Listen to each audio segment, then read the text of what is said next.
Madam Secretary. Or, as your closest friends call you, Madam Cojones, we are so proud to have you with us. Thank you so much for being with us. So, Laura, the only thing you didn't do was to talk about my baseball career, which is very relevant at the moment. We came out yesterday on the plane, and everybody was listening to the baseball game. And since we were not going towards Kansas, people were applauding all the time. And as we got off, it was the 8th inning.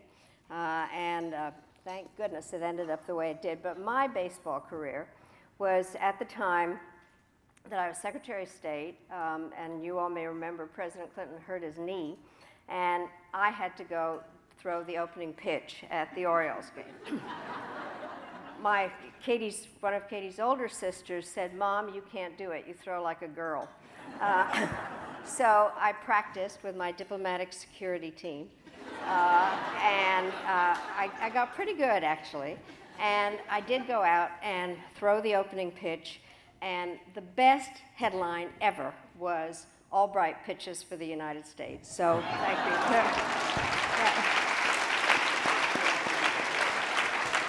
And Michael, you've interviewed me before, so I'm Well, delighted. let me say what a pleasure it is to be back with you, engaging with you. And yes, this face does go with the voice that some of you hear on the radio.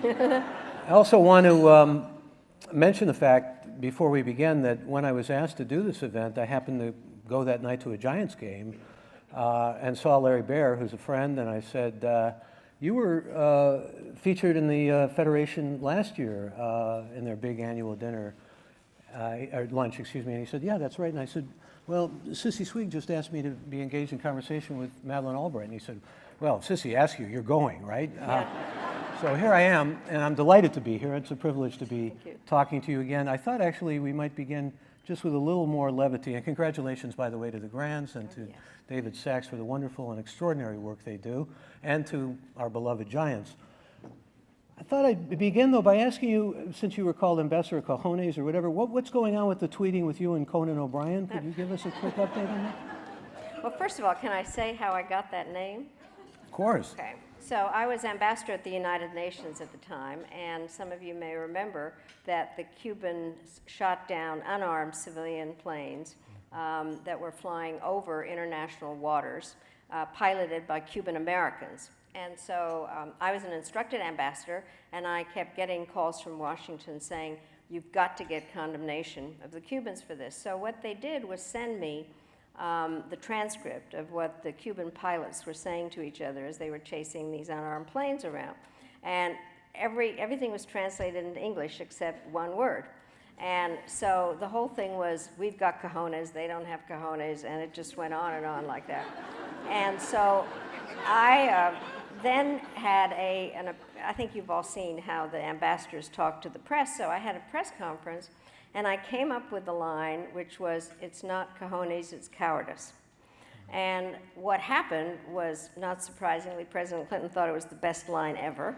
And he sent me down to Miami in order to be part of the ceremony honoring the fallen pilots.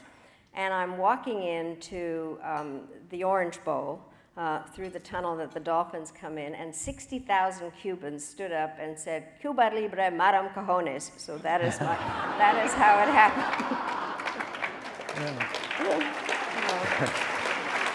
So, let me just say, I make no secret of the fact that I'm an admirer of yours, and I have said on a number of occasions that you are one of the few high-ranking cabinet members who actually said on the air that you were apologizing for mistakes. I mean, it's something that high-ranking officials are often find it very difficult to do, and I've always applauded you and respected you for that. I also want to say, since many people know your personal history, you are indeed among your people today. I am, so, yeah. We can talk about that whole story, because I didn't hear the response that I thought I might hear from people who might be familiar with your story. I'm happy to do that. Because it's an extraordinary story. You didn't know you were Jewish. So I was raised a Catholic, married an Episcopalian, and found out I was Jewish. And I'm very proud of that. And the story is pretty complicated, actually. I was born in Czechoslovakia. We came to the United States in 1948. My father was a Czechoslovak diplomat, and we spent World War II in England. Then he was ambassador to Yugoslavia, and then we came to the United States. My father defected and asked for political asylum, and we moved out to Colorado. Then what happened, as I became ambassador to the UN, and my name was out there all the time, I started getting letters from people, usually in indecipherable handwriting, saying, I'm a relative, send money, or I need a visa. And then some people, I'd get these letters that would say something like, I knew your father when he was in high school in 1915, which would have been impossible since he was born in 1909. And some of the letters said something like that when none of the facts lined up in terms of names or dates or anything, and they said you came from a fine Jewish family. Well, it was not until I was being vetted to be Secretary of State that all of a sudden I get a letter that had all the names right and the dates right and everything, and somebody saying that they did know my family as a fine Jewish family. So I was literally sitting in the lawyer's offices at the White House, and they ask you a lot of questions like, did you pay your taxes and did you have a nanny and all that stuff. And then at the end, they said, we ask everybody this question, is there anything about yourself that you would like to tell us that we didn't ask you? And I said, well, it's perfectly possible that I'm of Jewish background. And they said, so what? The president is not anti-Semitic. So over the holidays, I was with my daughters. Katie, who was married to a Jewish man, thought it was a great story, was really, everybody was fascinated by the whole story. My children loved my parents and thought that they were interesting people with all kinds of crazy stories and an interesting background. So this kind of added to the whole fascination with the family story. So then what happened is that you were not allowed to talk to the press between the time that you are named and the time that you're confirmed. But Michael Dobbs, who is a reporter for the Washington Post, wanted to do a profile of me. So my office gave him names of people that he could get in touch with. And so the day after I actually was confirmed, he came into my office, and I'm sitting there as the first female Secretary of State, and he starts handing me documents, and among them these disgusting documents, which were the cards that the Nazis kept about who was being sent to what concentration camp. It is one thing to find out you're Jewish, it's another to find out how many of your family has died in the Holocaust. And I kind of sat there in a complete state of shock in terms of trying to put the pieces of the story together. I did have to prove that a woman could be Secretary of State, so I couldn't just kind of pick up and go find out what the story really was. And the only way I can describe it is that it was like being asked to represent your country in a marathon, and not only to carry a heavy package as you ran, but unwrap it as you ran. And so what I did was ask my brother and sister to go to the Czech Republic and begin to put the story together, and they did find out about my family. This summer, Katie and Jake and my grandchildren and others of my children, we are going to Terezin to dedicate a plaque to the 26 people of my family that died in the Holocaust.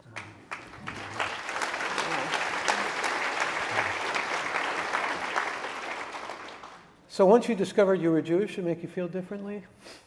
Internally?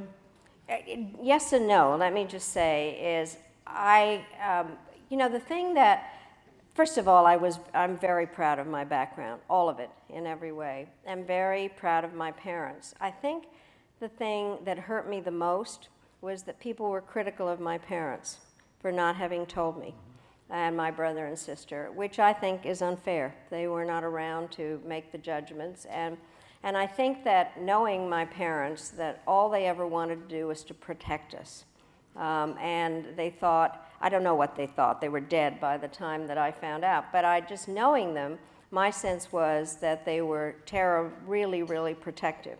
Especially my mother, we still joke about it, which is that she worried about us so much all the time, and she's been dead a long time. Katie can testify to this. Anytime we all worry about each other, I will call up and say, I'm having a mandala moment, which was my mother's name, and please tell me where you are, or has your plane landed, or whatever. But I really do think that they were doing everything they could to protect us from something that we couldn't do much about. A lot of people ask me whether it affected my views on policies, and let me just say this. I always knew about the Holocaust. I just didn't know my family was personally a victim of it, but I knew what a horror it was and that it never could happen again. And I was ambassador at the UN when ethnic cleansing was taking place in Bosnia, and then before I knew about my Jewish background. And so it is part of my genetic background in so many ways that you cannot let people be cleansed or killed for who they are, not anything that they did. And so I do feel different, but I don't feel different. I have always believed in the closeness of the relationship with Israel, the indissoluble bond that this country has with Israel. So personally, it's a personal story. I feel really sorry for my parents, really sorry, because they obviously lived with this and made a decision, I think, in order to protect all of us from something that their family had suffered from. Let's talk about Israel, and before we do, I was just reminded of that story that may or may not be true about your predecessor, Henry Kissinger, when he wrote back to Golda Meir and said, I'm a Secretary of State, I'm an American first, a Secretary of State, and Jewish in that order. And she said, but you know, in Israel, we read from the other side.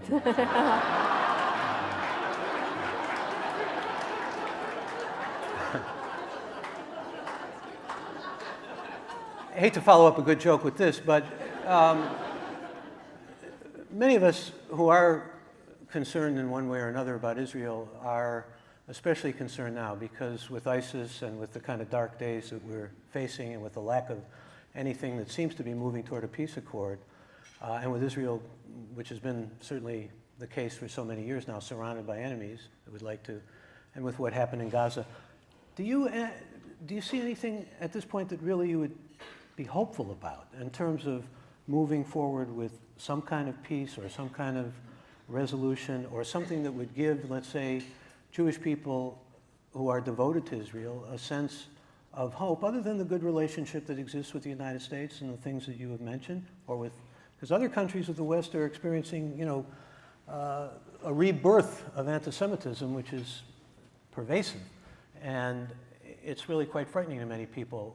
Let's just focus on the Middle East, though. What do you see as really possible or hopeful? First, let me say, when I was first named Secretary of State, I get a call from Henry Kissinger, and he said, Madeleine, you have taken away my one unique quality, which is of being an immigrant Secretary of State. And I said, no, Henry, I don't have an accent. And then he was great. He introduced me somewhere, and he said, welcome to the fraternity. And I said, it's not a fraternity anymore.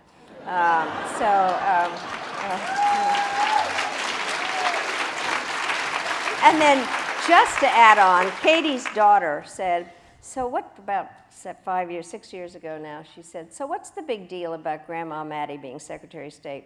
Only girls are Secretary of State.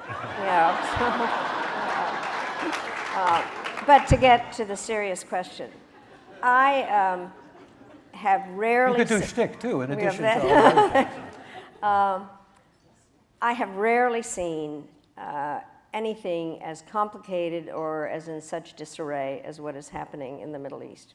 It is a very large and complicated story, and I do know that there is a tendency among people to blame everything in the Middle East on the Israeli-Palestinian issue.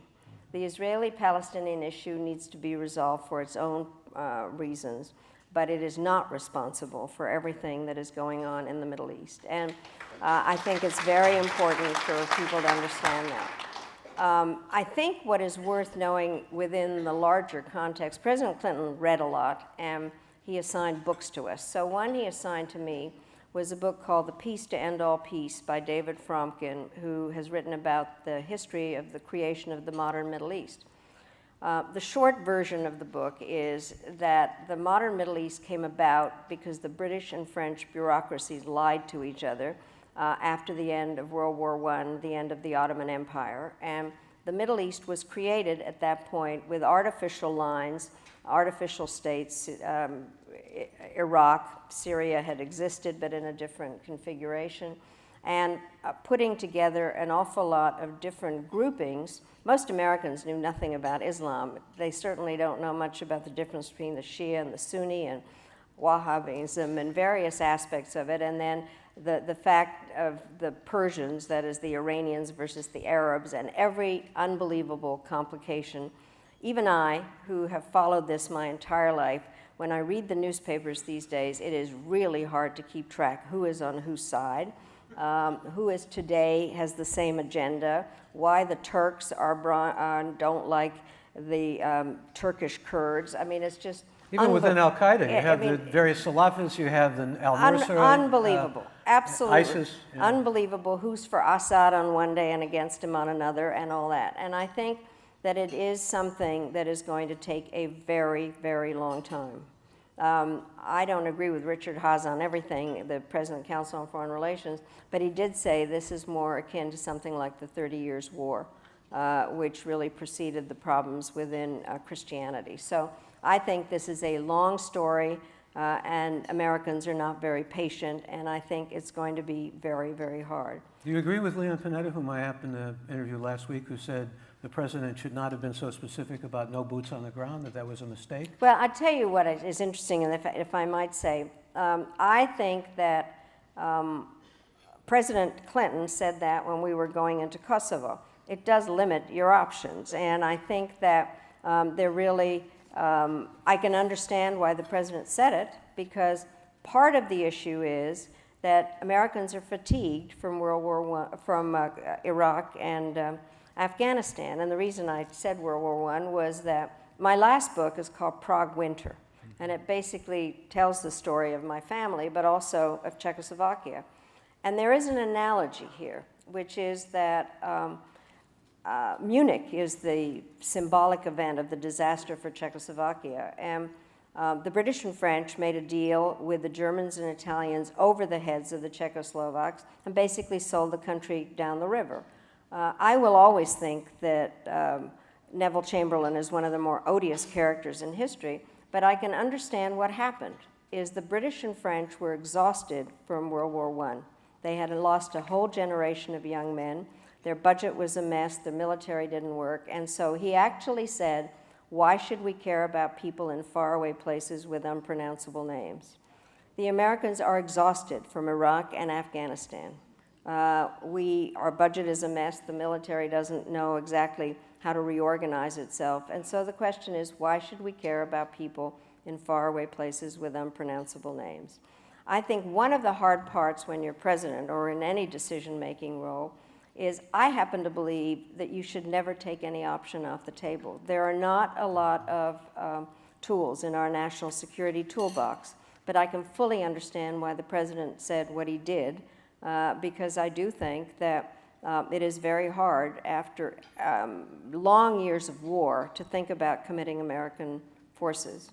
On the issue of Israel and the Palestinian issue, we all spent an incredible amount of time on this, and I will, if you like, tell stories about what it was like to be at Camp David. By the way, if I were to say to any of you that you might like to go to Camp David, I can tell you after 2 weeks in the rain with the Israelis and Palestinians, I don't care if I ever go back. Could I also add that I had the occasion to interview Lawrence Wright, I'm sure you're familiar with his book, about the Camp David Accords with Begin and Sadat and Jimmy Carter, and it's a fascinating great play read. now. Same kind of Michigas. Yeah.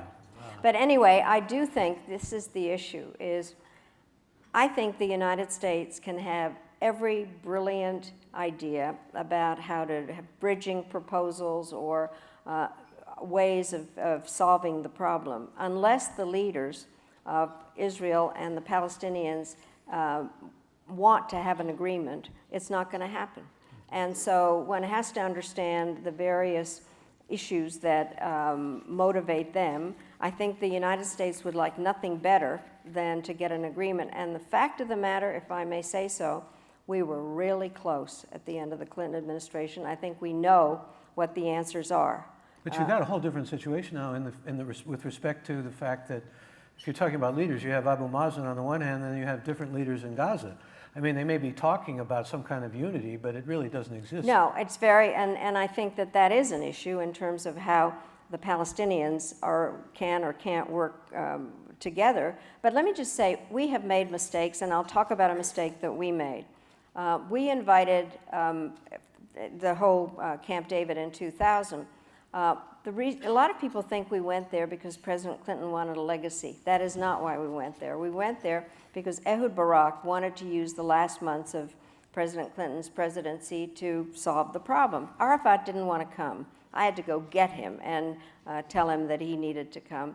We made a mistake in the following way, and I think a Palestinian leader, whoever that person is entitled to make decisions about the size of, I happen to believe in a two-state solution, in the size of it, but not to have control over the disposition of the holy places. Because even though the Palestinians control the Mount, the bottom line is the real control comes out of Saudi Arabia. They are the ones that are the keepers of the holy places, and we did not talk to them. And so I think the only way to get at this is to have responsible Arabs there was an Arab initiative on this, and I think that there needs to be some input from them. But I agree with you, Abu Mazen is not, the whole relationship between him and Hamas is endlessly complicated. And that's why I say, and I admire Secretary Kerry for what he tried to do, but there is no way to move this forward if there is not the political will or the leadership or the design in order to get to a peace of some kind. I think all of us, and I join everybody in this room who believes in the existence of Israel, the right of Israel as a Jewish state, and the importance of having Israel, and I admire everybody who is in this room and others who support Israel, but I do believe in a two-state solution. I think Israel has to be safe, and for me, that is the only way that it can be safe.